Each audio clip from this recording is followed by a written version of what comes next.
Hey y'all, welcome to the Throttle podcast. I'm your host, Earnest, here today with my co-host, Evan Sager. Hello, y'all. So, pretty big episode today. We got the NASCAR Championship recap from Phoenix, but first, real quick, we're going to talk about some NHRA news. They were in Las Vegas. Brittany Force, who managed to get a statement win in Top Fuel before she steps away after this year to start a family. She beat Sean Langdon for her second win of the year after winning in New England back in June. It's her fifth win in Las Vegas and her 19th career win, which breaks Shirley Muldowney's record for the most wins by a female in NHRA Top Fuel history. I love how NHRA is just like so diverse. It's like any given week, it's like you have females competing, you have, African American. It's so diverse.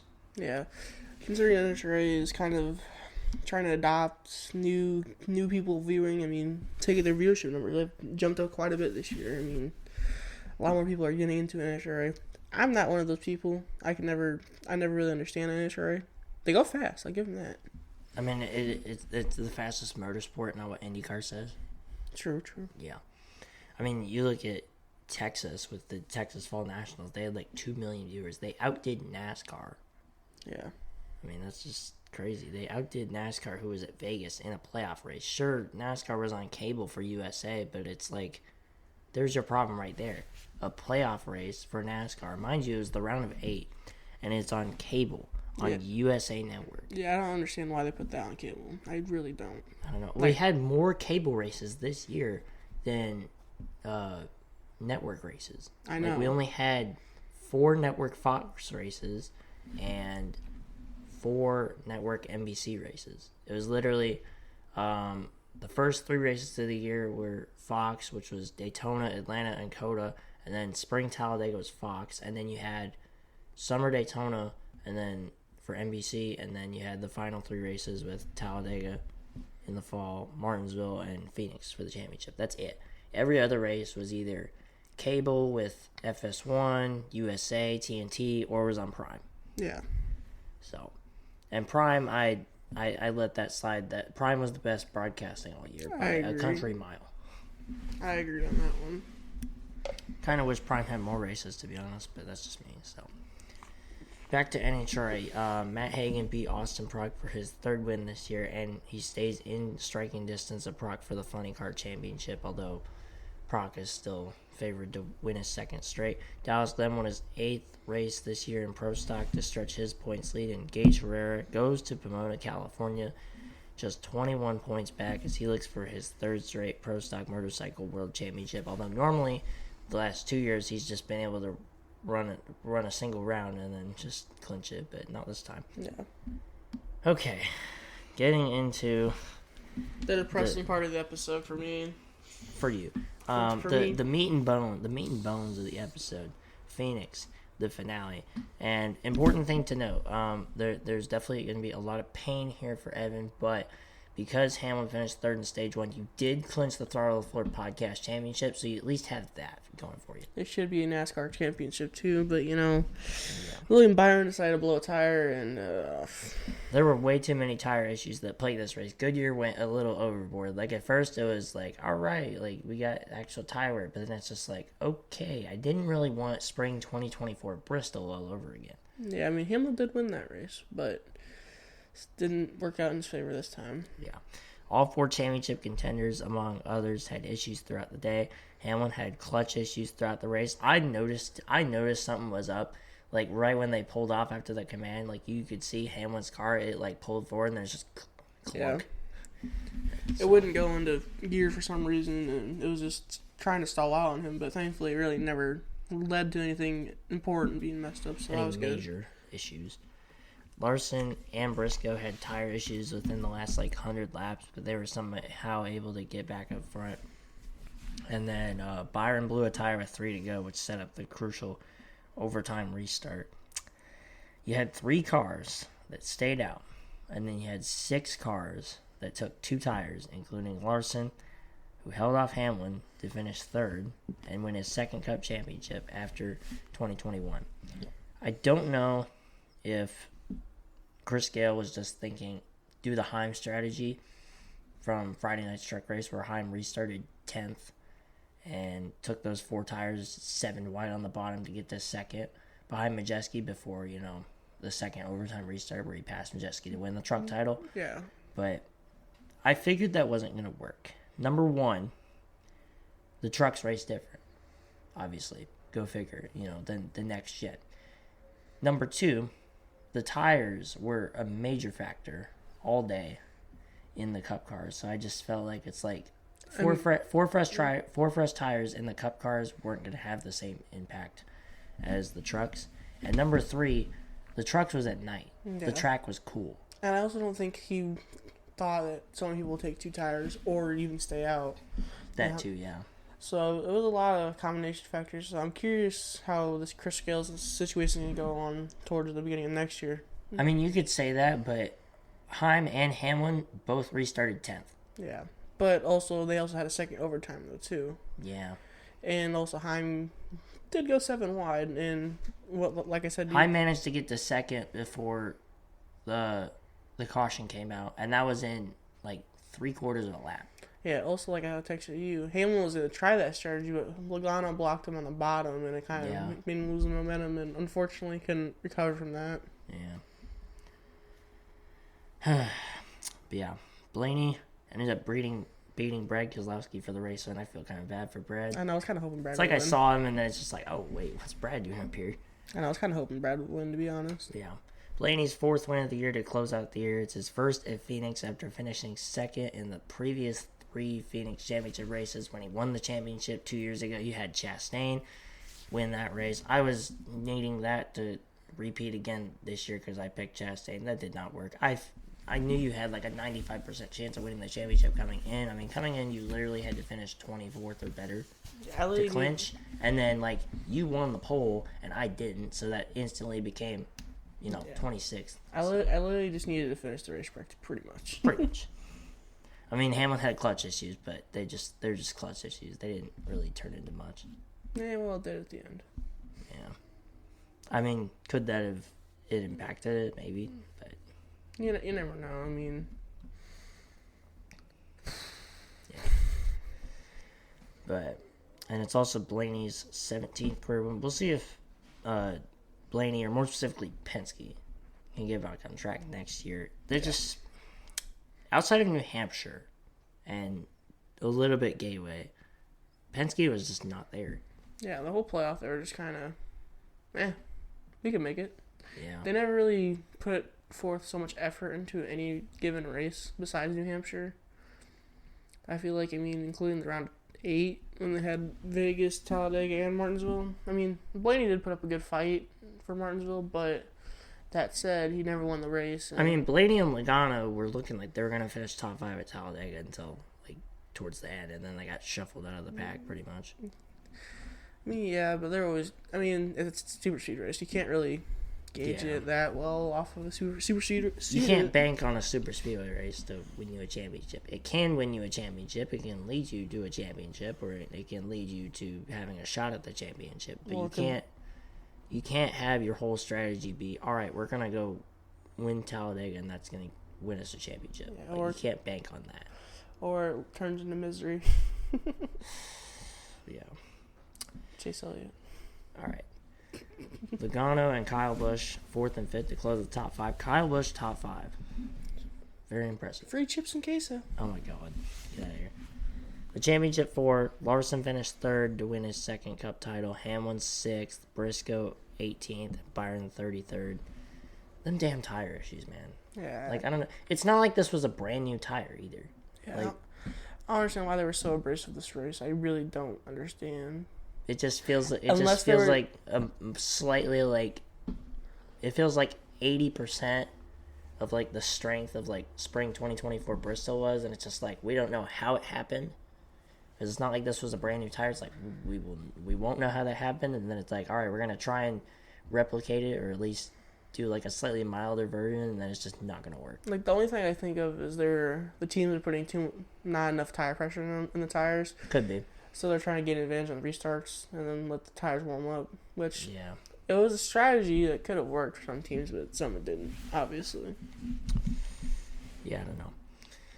But the Cookout Clash at Bowman Gray Stadium, February 1st, 2026. That's only like a few months away. That's not that far. I know. I may or may not try and be there. Wink, wink. Okay. Yeah. Final standings. Believe it or not, I'm actually going to tell you all the final standings because I feel like it.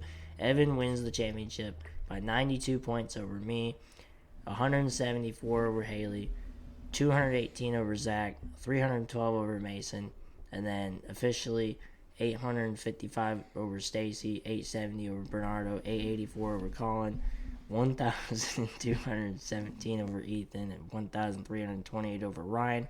Although from Stacy on down, they didn't even run. Like, they only ran like half the season, so Yeah, go we figure. were like, Yeah. Haley, if she would have ran the other 6 races and ran a full-time season, she would have won the championship by 66 points over year if we used based on average. Of course, that can swing, but it could have been DNFs. It could have been a lot of things. She only had 1 DNF all year.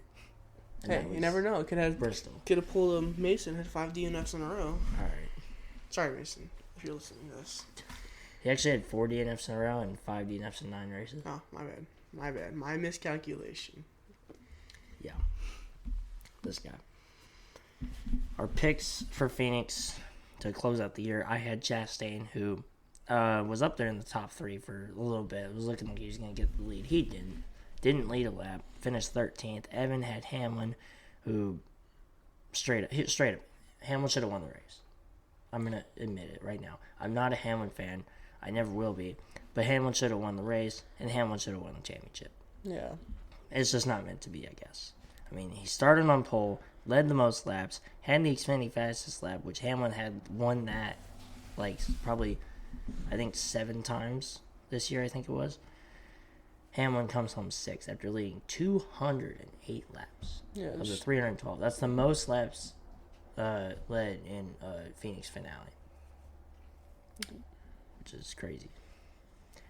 Zach picked Kyle Busch, who finished 5th. Mason picked Suarez, who closes out his time at Trackhouse in that beautiful paint scheme, finishing 19th. Haley picked Larson, who won the championship, finishing 3rd. Bernardo picked Logano in 4th. Stacy picked Briscoe, who led a few laps and finished 18th. And Ethan picked Ty Gibbs in 21st. So that kind of just closes out, just kind of, I don't want to say in season because we still got to talk about NHRA at Pomona, which is what we're going to talk about next week. But for NASCAR, that closes out their season, and we won't really be talking about, I mean, we'll be talking about off-season stuff. We got the lawsuit to talk about, the trial. We got different things to debate, and then like when NASCAR comes up with what point system they're going to use, we'll talk about that. But we won't be talking about any on-track news. That was the word I was looking for until late January when we preview the Clash. Yeah. I mean, what's it called? I saw a post earlier, RFK, they're doing testing at Bristol with the new 750 package. Nice. So. Off-season testing? Yeah, finally. So, maybe that's what we can do. Maybe we can break down some of these off-season tests. Yeah. I mean, we don't get that much information. I know, we don't get anything. They don't open it to the public, but I mean, like, I'm sure people can take some pictures. Or people that are there can figure out how it is. Well, I mean, because I'm curious how the 750 package will work. I mean well, they give you quotes, like, you know, like right. They have. You can speculate. You can get a general idea. I mean, maybe with the 750 package, Bristol ends up going crazy again. I don't know, or maybe it's just another choose. Or it's 2018 Bristol.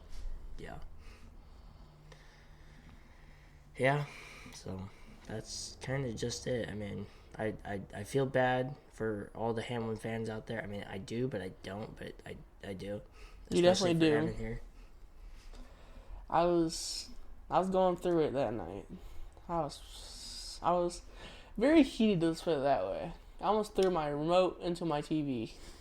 Hey, I had to have my sister hold me back from punching my TV when you had spring Richmond 2024. So, welcome to the club, buddy. Yeah, I've said it now for 10 years. Hamlin will not win a championship unless Truex wins the Daytona 500. But you gotta admit, Hamlin should have won. He should have won the championship, but he also had a chance in 06, his rookie year. He finished third in points. He should have won in 2010. That He had a 2010 chance. was different. He had a chance in 2014. He should have won in 2019 if he didn't put a piece of duct tape the size of a billboard on the front of his car. But that was not Hamlin's fault. The 2019 race, that was all on his team. That was not anything to do with Hamlin on that one. That was all team. He had a chance in 2020, and he should have won this year. I mean, this was probably his best shot though. Out of all the times in the championship, I will admit that. He came into the 2010 finale with the points lead by 15 points. But he decided to. Then he spun out on the backstretch at Homestead. He won 8 times that year. 8. I don't know. 2010, kind of crazy to think about. I know you don't want to talk about it, but I feel like Hamlin could, maybe, potentially, pull a Carl Edwards. I know. After the NASCAR award ceremony, when he's like, I don't know, I'm gonna take some time off. I'm like, this is Carl Edwards all over again. Yeah. I'm like, history does repeat itself, and Hamlin did win at Spring Darlington in a Carl Edwards throwback. And considering how Byron came to him after the race, I'm like, it reminded me of how Carl Edwards went up to Joey Logano in 2016 in the pit box. Byron came up to him. Larson acknowledged him. I don't know. Everyone pretty much knows Hamlin should have won the championship. Yes. There's no denying it. Hamlin was the best throughout the whole season. He was the best all-around racer besides road courses. Road courses are not destruction. But when you stretch it from Daytona in February and, Bowman Gray in February to Phoenix in November, Hamlin was the best. Yeah, he was the best overall driver. All year. Even considering he did miss Mexico City, but... I kind of forgot about that, low-key. I forgot he missed Mexico City. Yeah. Ryan Truex. I know. Starting the car.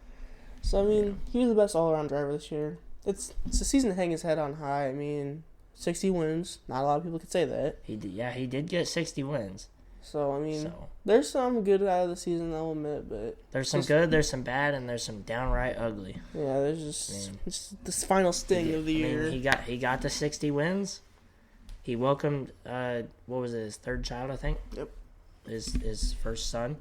But he arguably had his most painful championship loss, his 5th championship loss. Mark Martin, who's been widely considered for a good portion of NASCAR history to be the best driver to never win a championship. He had 5 runner-up finishes in the championship, and that was Hamlin's 5th championship for, which doesn't include his other realistic shots of the championship in 06 and 2010. Right. So, Hamlin is better than Mark Martin through and through. Oh, yeah, for sure. And then, just ugly with the whole lawsuit situation. Yeah, so a lot of people were rooting for him because of that, and his dad, so Yeah, and his dad, too, yeah. It's just unfortunate, is all I gotta say. Yeah. Is it too much, though? I don't know. I'm curious. I'm gonna let it sit until probably the end of December and then see. Edwards made his decision in what, January? Yeah. It was like a month right before the 2017 season started. Yeah. So. I think he just needs time to go relax, go to Cabo for a few weeks. If Hamlin really did that, who would Heim get thrust in there? I don't know, honestly. It's kind of how Daniel Suarez got put in that ride. If you think about it. Would that ruin Heim's career though? That's the thing. I'm like, I don't know. Would they ask Almirola to come back? I don't think they would ask Almirola to come back. They should. If anything, they would. Considering if who else does JGR have in the Xfinity pipeline? Sure, they have Brandon Jones, but like he's literally gone from he's gone from JGR to Junior Motorsports back to JGR. The only person I can really think of is Swalwich or Taylor. No, you're not going to Tanner Gray or not Tanner Gray. No. You're talking about Taylor Gray. Yeah. No, they're not. Those only 2 Xfinity drivers that might be okay unless they get. what could theoretically happen if 2311 does shut down because of the lawsuit stuff. Good point. They could have Reddick or Bubba go into that ride. So Yeah. that's just hypothetical. That's even if 2311 shuts down. You could have Reddick or Bubba go over there, and then you could almost have like, I don't want to say one of them go to a JGR Xfinity car, but that's what's going to look likely if 2311 shuts down. Unless we get a brand new team. What could happen is with the Rick Ware stuff, they true, yeah. Legacy Motor Club could get a third car, and whoever doesn't get the JGR ride goes over there. Yeah.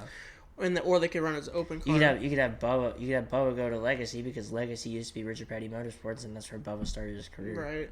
So I feel like if that was the option, Reddick would go to JGR and Bubba would go down to Legacy. But that's what it should be. But.